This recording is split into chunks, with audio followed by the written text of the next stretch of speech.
Cook TV. जादुई विशाल तरबूज। सूलगिरी नामक एक सुंदर गांव था।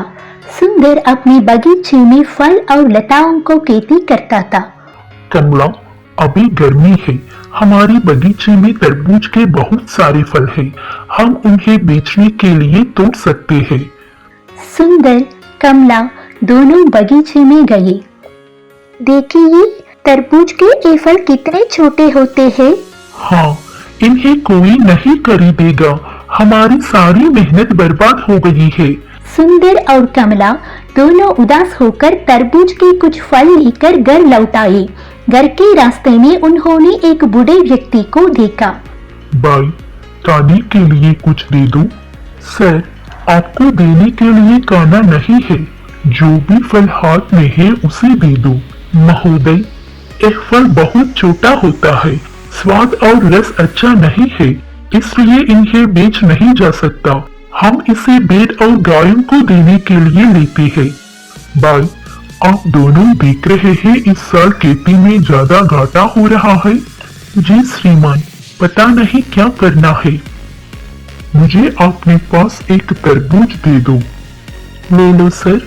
बुड्ढे ने फल पर थोड़ा पानी छिड़का, तुरंत ही छोटा तरबूज बड़ा हो गया। यह मेरे लिए कॉफी है। यह आपकी चिंता का समाधान करेगा।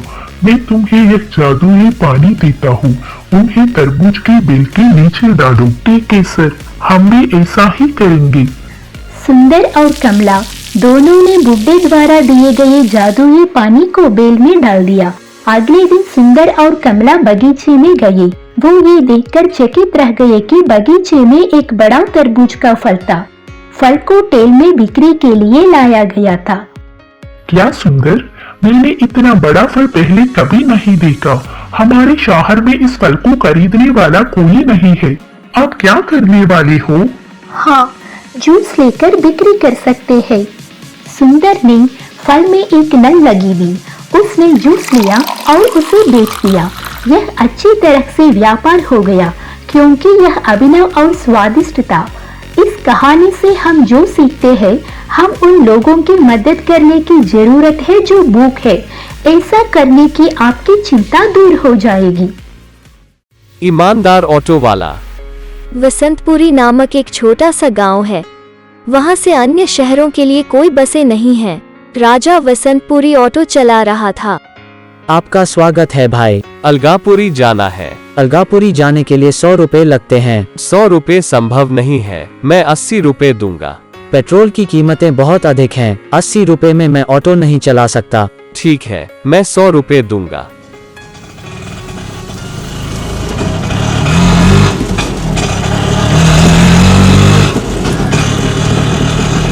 राजा ने अलगापुरी तक ऑटो चलाया। भैया, क्या आप वसंतपुरी जा रहे हैं? मैं भी आपके ऑटो से आ रहा हूँ। हाँ साहब, आकर बैठो। ऑटो वसंतपुरी पहुंचा। भैया, यह लो 50 रुपए। नहीं, मुझे 100 रुपए चाहिए।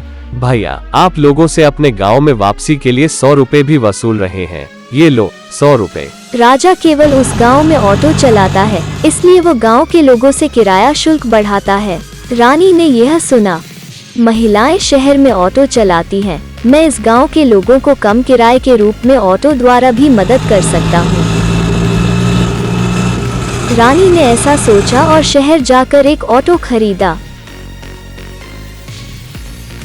वो गांव के लोगों की मदद करने के लिए कम किराया वसूलती है। शहरों में शेयर ऑटो प्रणाली का पालन करके रानी ने बहुत लाभ कमाया। एक रात सोमू की माँ की तबीयत ठीक नहीं थी। राजा, क्या हुआ भाई? माँ ठीक नहीं है, शहर के अस्पताल जाना है। मैं इस समय नहीं आ सकता। चूंकि राजा ऑटो नहीं आया था, इसलिए सोमू रानी के घर गया। रानी, क्या भाई? माँ अच्छी सेहत में नहीं है, तत्काल अस्पताल जाने की जरूरत है। जरूर, हम जाएंगे। सोमू अपनी माँ को रानी के ऑटो में अस्पताल ले गया।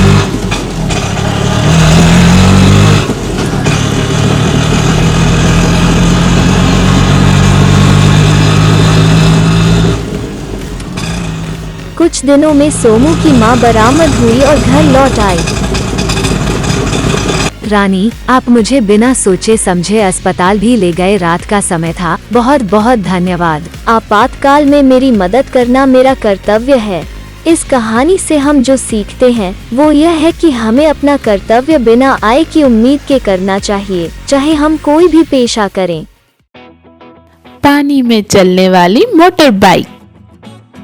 मदनपुर एक बहुत ही खूबसूरत गांव है, पर पिछले 2 दिनों में गरज और बिजली गिरने के साथ भारी बारिश भी हुई है। पूरा मदनपुर गांव बारिश के पानी से भर गया। गांव के सभी घरों में पानी घुस गया है। घर के लोग बाहर तक नहीं जा पा रहे थे। यहाँ तक भोजन और पानी के बिना वे सब काफी पीड़ित थे।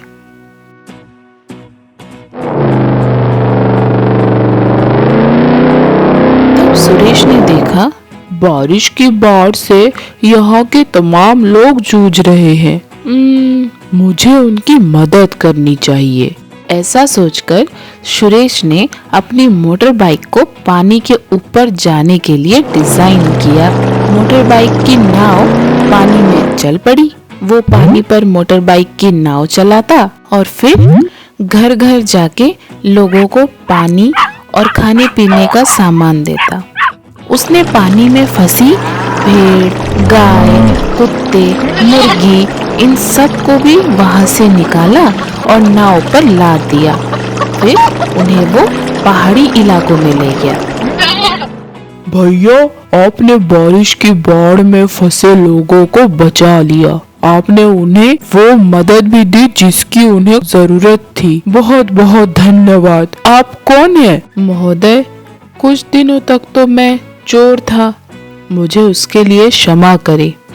पर अब मैंने अपना दिमाग लगाया और कुछ कंप्यूटर के ज्ञान का उपयोग करके ये मोटर बाइक बनाई है। मेरा मतलब है मोटर बाइक वाली नाव। अब मैं उम्मीद करता हूँ कि मैं ऐसे ही अच्छे कर्म करूँगा आगे। हाँ, आप अच्छी तरह बदल गए हैं। बिल्कुल महोदय, मैं अब पड़ोस के शहर में काम कर रहा हूँ। मैंने अपनी मोटर बाइक को पानी पर जाने के लिए डिजाइन भी किया था। इसी से ही मैं लोगों को बाढ़ से बचा सका। तो बच्चों, इस कहानी से हम ये सीखते हैं कि यदि अवसर का सही इस्तेमाल किया जाए तो एक अपराधी भी अच्छा जीवन जी सकता है और कठिन परिस्थितियों में लोगों की मदद भी कर सकता है। जरूरी नहीं कि उसे हर हमेशा सजा देके ही बदला जाए। अंडा चोर। करण राजू के मुर्गी पालन में काम किया करता था। मैं बहुत काम करता हूँ, फिर भी मुझे कम पगार मिलती है। मालिक, मेरी पगार काफी नहीं है, कृपया मुझे थोड़ा ज्यादा पैसे दीजिए। माफ करना, मैं और ज्यादा नहीं दे सकता हूँ, क्योंकि अंडे इस वक्त सामान्य दाम से बहुत कम में बिक रही हैं। मुझे नहीं लगता कि मेरी पगार बढ़ाई जाएगी। मैं अंडों को छुपा लेता हूँ और बाद में मैं उनको बेच दूंगा। करण ये सोचकर पालन से कुछ अंडों को एक पौधे के नीचे छुपा दिया। करण ने रोज उस पौधे के नीचे कुछ कुछ अंडे छुपाए। अब तक बहुत अंडे इकट्ठे हो गए हैं। जब मालिक नहीं रहेंगे तब मैं इनको बेच दूंगा। कुछ दिनों बाद, यहाँ पर इतने अंडे क्यों हैं? ठीक है, हम इन पर बैठते हैं और चूजों को निकालते हैं। कुछ दूसरी मुर्गियाँ भी उन अंडों पर बैठकर उनकी मदद की। करण, इतने कम अंडे क्यों हैं? क्या कोई हमारे अंडे चुरा रहा है? किसी ने भी हमारे अंडों को नहीं चुराया है, क्योंकि मैं यहाँ पर पहरा दे रहा था। ठीक है, अगले हफ्ते मैं बाहर जा रहा हूँ, तो तुम्हें ही इस मुर्गी पालन का देखभाल करना होगा। ठीक है जी। करण ने सोचा कि जैसे ही उसका मालिक निकल जाएगा वैसे ही वो उन अंडों को बेच देगा। 2 दिन बाद जब करण और उसका मालिक उस मुर्गी पालन में थे, तब कई सारे चूजों और मुर्गियां पौधे के पीछे से निकलने लगे। मुझे लग रहा था कि कोई हमारे अंडों को चुरा रहा है, लेकिन मुर्गियां ही अलग जगह में अंडा दे रही थी। मुर्गियों की कीमत अंडों से ज्यादा होती है, इसलिए हम आज से अंडे की जगह मुर्गियां बेचेंगे। और करण, आज से तुमको सामान्य पगार से 500 रुपए ज्यादा मिलेंगे। महोदय, मैंने उन अंडों को छुपाया ताकि मैं उनको बाद में आपकी जानकारी के बिना बेच सकूं। लेकिन आप बहुत दयालु हैं, मुझे माफ कर दीजिए। मैं ऐसा फिर कभी नहीं करूंगा। ज्यादा पगार ना पाने के कारण अंडे चुराना ठीक बात नहीं थी, लेकिन हम आज से अंडों की जगह मुर्गियां बेचेंगे। इसके लिए आज से तुम्हारा पगार बढ़ाया जाता है। इस कहानी से हम ये सीखते हैं कि अगर हमें अपने काम के लिए काफ़ी धन नहीं मिलता है, तो हमें अधिक कमाने के लिए गलत रास्ता नहीं अपनाना चाहिए। हमें याद रखना है कि अगर हम परिश्रम और ईमानदारी से काम करें, तो हमको अपने आप ज़्यादा धन प्राप्त होगा। एकता सफलता का मार्ग। मोहन, रोहन और तोशन 3 भाई थे जो एक छोटे से गांव में रहते थे। उनके पिता ने मोहन को जमीन, रोहन को 2 बैल और तोशन को एक कुआं दी। उन भाइयों को कुछ भी लाभ नहीं आता था, क्योंकि वह उन सभी चीजों को अलग अलग रखते थे। तीनों भाई पैसों के लिए चिंतित रहते थे। उस वक्त उनके दादाजी वहां आए।